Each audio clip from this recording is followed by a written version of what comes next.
Good morning. Welcome to this conference that is overbooked, but it doesn't look like that, so I think people are still trying to get here. My name is Jeroen Boomgaard. I'm a professor of art and public space at Gerrit Rietveld Academy, one of the organizers of this conference, one of the partners. I would like to introduce this theme with a few words that go back to the history of Amsterdam. It's almost 50 years ago that, in the middle of 1964, that Amsterdam was declared the magical center of the world. And this was done by the magician himself, Robert Jasper Grootveld, he was called. And afterwards, you can say it really deserved this place and this title by a series of events that have a character that touches exactly upon the notion of event that we are discussing here in the next couple of days, or at least I hope to do.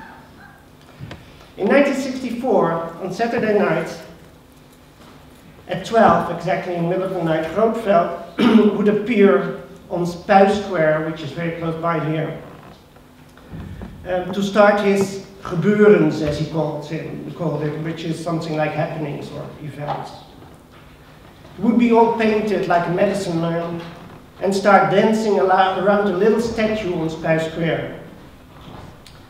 A statue called Het Lievertje, which is very hard to translate, but it's something like Little Sweetheart. And it's actually a statue of a sort of streetwise kid, which is supposed to represent the typical Amsterdam attitude. Quite ironical if you see it in light of the events. But more interestingly for Grootveld was the fact that it had been donated, it was a gift from the tobacco company to the city of Amsterdam. And for him, it was a monument for the addicts of the future. So to sort of control the dangers that he saw in the statue, he danced around it, singing loudly, "Ugge, ugge, ugge." Now these events were like not really important. They attracted, of course, attention. People would go to Spui Square to see him. The police would be there, but you know, in general, the atmosphere would be quite friendly.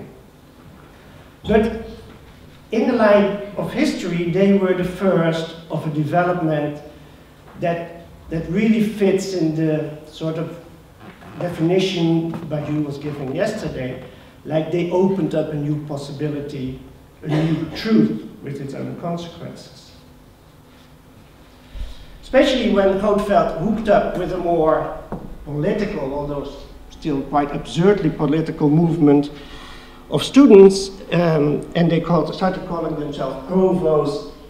It was a sort of society influence and made the authorities very nervous. So the reactions became much more vehement, and authorities really felt insubordinated.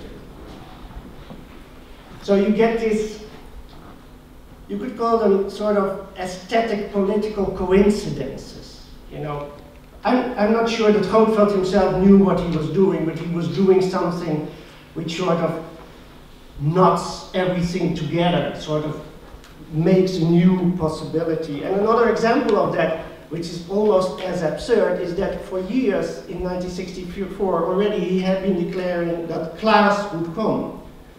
Class meaning nothing, just a name. Class could be Sinterklaas, Santa Claus, or it could be the patron saint of Amsterdam, which is also St. Nicholas. But of course the event suddenly got a new dimension when Beatrix, our future queen, announced that she was engaged to Klaus von Amsberg, a German. And of course the event really got a dramatic turn when in '66 she married him here in Amsterdam and the first street fights were occurred. So you could say in a certain sense we are still within the logic of these events when we discuss the notion of event here in the coming days. We wouldn't be here without Robert Jasper Grootveld, I would like to say. We also certainly wouldn't be here if it was not for three people that organized all this. So Eva Fotiadi, Margaret Tali, and Thijs Witty, I would like to start this day with a big round of applause for them and then give the floor to Margaret. Thank you very much. Okay, a third good morning and a third welcome. Today here to the much friendlier space of the theatre in comparison to the aula yesterday. I'm Eva Fotiadi from the organizers, and I would like to introduce the first speaker for today, who is Professor Oliver Marchart. And I will just give you a couple of words about Oliver. Oliver Marchart is currently a professor for sociology at the Düsseldorf Art Academy and has been a professor in Lucerne of sociology in Switzerland until very recently. He has studied philosophy, political theory and discourse analysis, and he has written extensively on political theory, sociology and art, at least.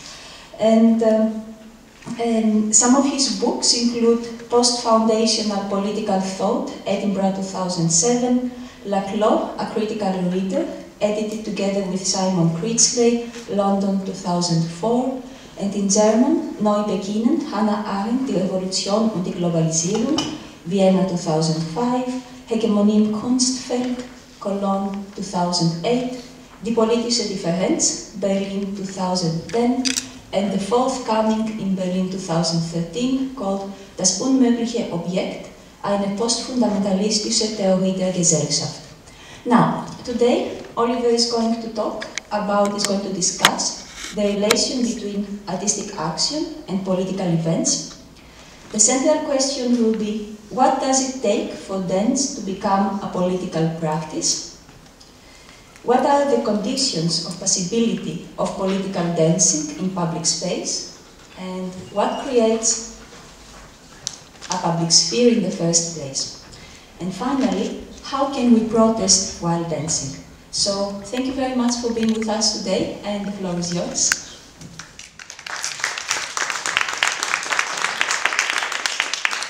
Well, thank you, Eva, and thank you for making it here so early in the morning. I'm afraid I will have to depress you right at the start of this presentation. So, as Eva said, what it will be all about, the relation between art, dance, and political protest and political acting, which sort of unfolds into a public event. I would like to start with an example from Syntagma Square in Athens.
is, and I started with this, of course everyone realizes what it is, as an example, a public protest in 2011 when people occupied Syntagma Square in Athens and defended it against the police and against tear gas, grenades, and other things. And apart from other ways of defending it, they defended it by dancing in circles. And that could also be another title of my presentation, Dancing in Circles. And I will return to that. But the starting question of my talk is, what makes all this political, or what makes dancing political in general, and how does this perhaps affect other practices, artistic practices, which we want to call or determine as political, including dance practices.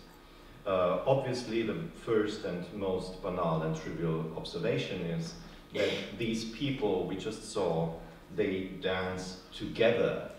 So dancing together, not alone, obviously. Dancing, as Arendt called political acting, acting together, acting in concert. We can see that, and forgive me for making this banal point, but one has to make it, that the political actor is never an individual. It is a collective that assembles to stage a protest. A person dancing alone in darkness and in private does not stage a protest and will not produce a political event, obviously. To dance politically, on the other side, means dancing together. But the community established in this way, as heterogeneous as it might be, will never consist of a pure dispersion of singular pluralities, as in Arendt's conception of acting together as acting in concert, also very much underlines the plurality of acting together. Or in Jean-Luc Nancy's conception of a singular plural being, which raises the idea of the possibility of a plurality remaining within acting. The reason why this cannot be the case is simply that a community of protest can only be established through confrontational means. These means do not have to imply physical violence, but there will always be an aspect of symbolic violence involved. And this aspect of symbolic violence is implicated in the very logic of antagonism as it was famously developed by Ernesto Laclau and Chantal Mouffe. And Slavoj Žižek, before he became himself antagonistic to Laclau and Mouffe, said that the concept of antagonism is one of the most important contributions to social thought in recent times. So what is this concept of antagonism, or the logic of antagonism? Dispersed in Laclau and Mouffe, discursive elements, or if you just think of this example, dispersed individuals aspiring to stage a collective protest. Dispersed elements that do not share any positive feature, that's the linguistic assumption that they are only differential, so they do not share any positive feature from the outset. They have to find together. But they can only be assembled into what Laclau and Mouffe call a chain of equivalence, like we just saw a chain of equivalence dancing and behind here. They can only be assembled into a chain of equivalence if they share at least a negative feature. If they don't share a positive, they have to share something, and they share a negative feature. A constitutive, though negative outside, something which is taken to constitute a threat to the identity of each and every one of these elements. And that is what brings them together. In the scenery we just saw, it was the sound of tear gas grenades in the background that echoed a threat.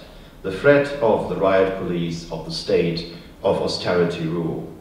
It is vis-à-vis that outside that a precarious unity among groups and individuals is established who, on other accounts and in terms of their positive demands, very often may not come to much agreement. But vis-à-vis that common, threatening, purely negative outside, they do. Now, it is through this process of antagonism or antagonization, performed through the strategic construction of a collectivity vis-à-vis a negative outside, that I would claim a public space is carved out of the social. We may still accept Hannah Arendt's seminal point concerning the performativity of political acting, that such a public sphere only emerges where people start acting together and disappears when they stop acting. So, a public sphere is something purely performative. It's nothing objective. But if we supplement the Arendtian account with the category of antagonism as a necessary condition for the establishment of every political togetherness, then it follows that antagonism will also be a necessary condition for the emergence of a public sphere. A public sphere opens wherever the routines, the institutions and identities of our social world are, if you wish, touched by antagonism. Again, by saying antagonism, we don't have to think of an outright civil war. Antagonism can be performed through peaceful dancing. Yet in any case, a similar logic can be determined. A temporary public sphere is created performatively by way of obstructing the sphere of circulation. Every staging of antagonism involves such a blockade, and very similar to the case of a labor strike, where the circulation of goods and services is blocked within the economic sphere, or if you wish, the consumer boycott, where the consumption of goods is blocked. In the case of street protest, it is the circulation of urban traffic, which in most cases is blocked through, in the case I showed, for instance, dancing. A public space only emerges where things get stuck. It is this effect of blockade that made the Occupy protest of the last years not necessarily successful in an instrumental sense, but symbolically effective.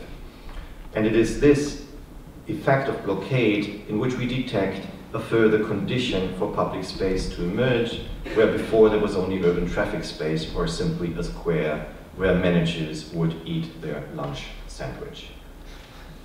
So far, I have outlined a couple of conditions that eventually may turn out to be conditions for the creation of every public sphere and every protest event: collectivity, conflictuality, and the blockade of streams of circulation.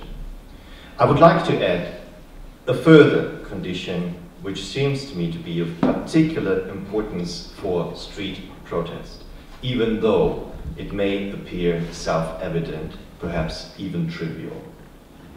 In street protest, antagonism is enacted and circulation is blocked by human bodies. The human body is the most important, maybe the ultimate medium through which a public space is curved out of the social.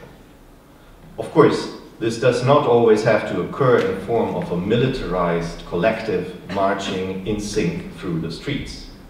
Very often, it is precisely the vulnerability of bodies used as performative medium of protest, up to the extreme point where people decide to publicly set themselves on fire, set their own body on fire, which is how the whole Arab Spring, by the way, started, and tragically, the series of people setting themselves on fire has not stopped yet. Taking this into account, we may define street protest as the collective and embodied activity of blocking streams of circulation, whereby a line of conflict is drawn through social space. And it is only along such a line of conflict that a public, in the true sense of the word, emerges. Isn't this line drawn by demonstrating bodies across a given, in most cases urban, but not in all cases, urban space, the trace of a more or less consciously elaborated choreography? One may just think of the oftentimes carefully planned routes of street demonstrations and of the deviations from these routes through police intervention. We therefore have to differentiate, I guess, between two dimensions of public protest the larger protest choreography, by which urban space is refigured through demonstration practices, and the protest politics incorporated by individuals and inscribed into their bodies. These two dimensions of one, or first, movement choreography, and secondly, bodily dance, always go together and can only be differentiated analytically. One may just have to think as examples of the masculinist militancy of bodies formed into the choreography of a uniform black bloc, or on the other end of the scale, of the joyous frivolity of bodies choreographed into a partying pink and silver bloc.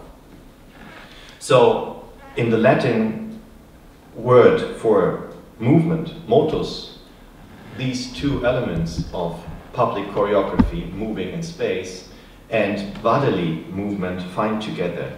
And it is interesting that until today, we tend to speak about social movements and political movements when we think of public protest.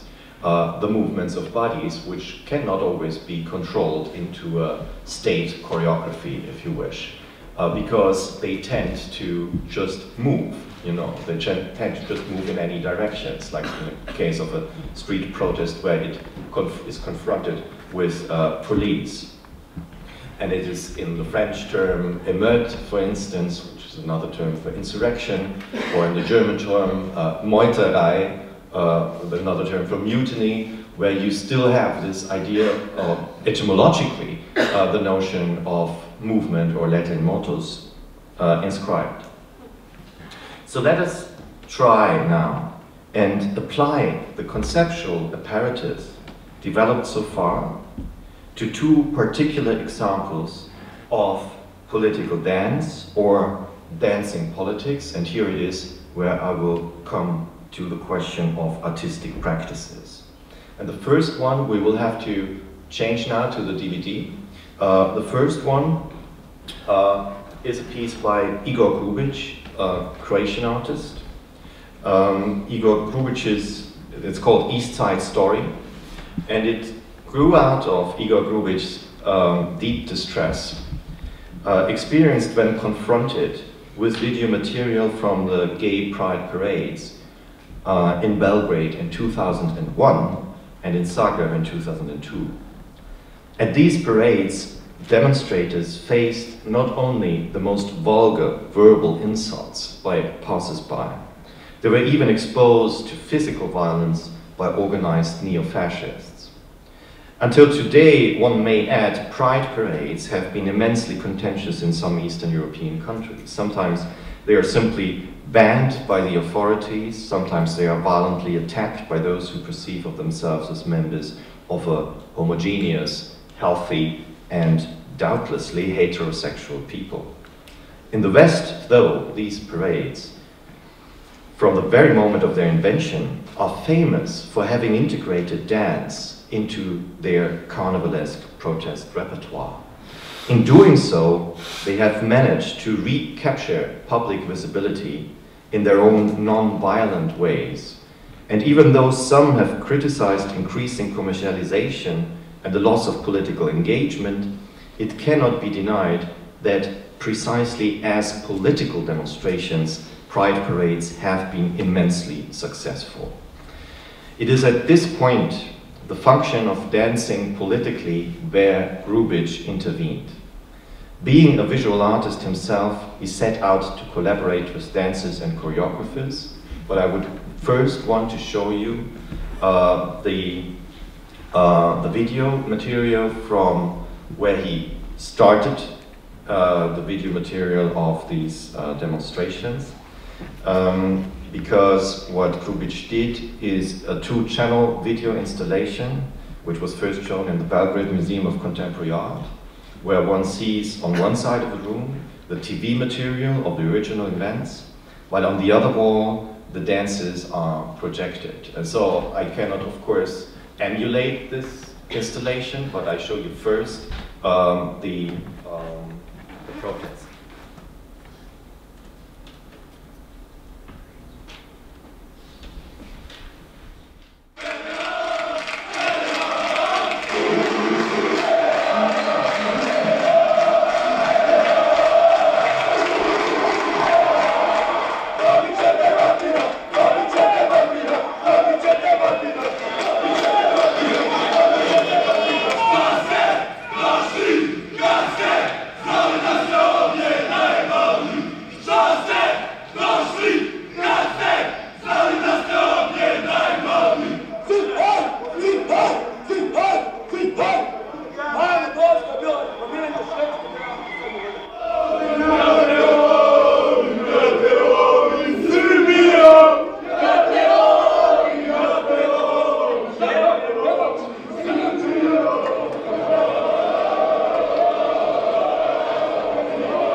Ajmo polako natrag ispred paviljona, to je samo malo dima, dođite natrag, molim vas.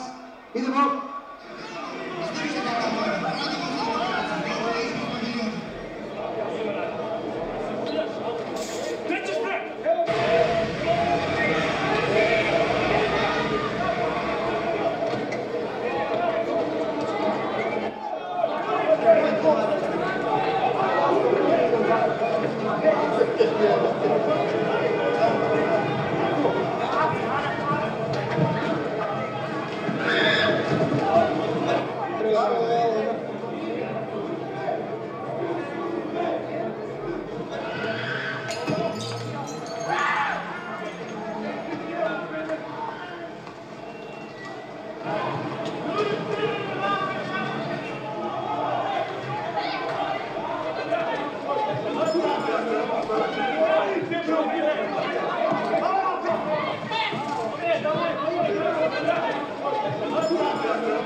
Stop here.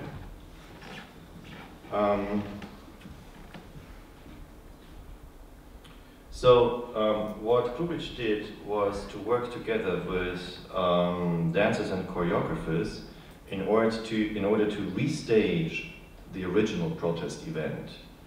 So that's what we see on the other channel.